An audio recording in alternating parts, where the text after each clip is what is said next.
प्रलंबित मागण्यांसाठी मागील 10 वर्ष प्रयत्न करूनही त्या पूर्ण होत नसल्यानं सातारा जिल्ह्यातील खंडाळा तालुक्यातील शेतकऱ्यांनी खंडाळा तहसील कार्यालय ते थेट मंत्रालय असा पायी अर्धनग्न मोर्चा काढला होता।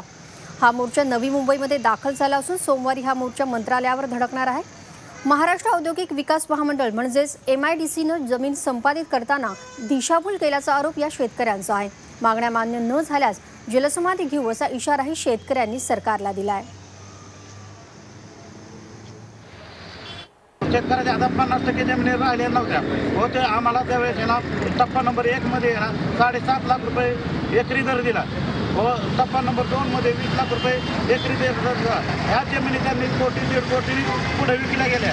हे शेतकऱ्यांची पूर्णपणे फसवणूक झालेली आहे। आमच्या आतापर्यंतच्या मागण्या 10 वर्ष झालं करतोय। आमची जमीन या MIDCच्या टप्पा 2 टप्पा 3 मधून आमच्या जमिनी वगळण्यात याव्यात आणि आमच्या हक्काचं जे तालुक्याचं पाणी चोरलं गेले ते पाणी परत या सिटीला परत त्यांनी द्यावं, कारण यामध्ये सर्व राजकीय मंडळी आणि प्रशासनही सामील आहे।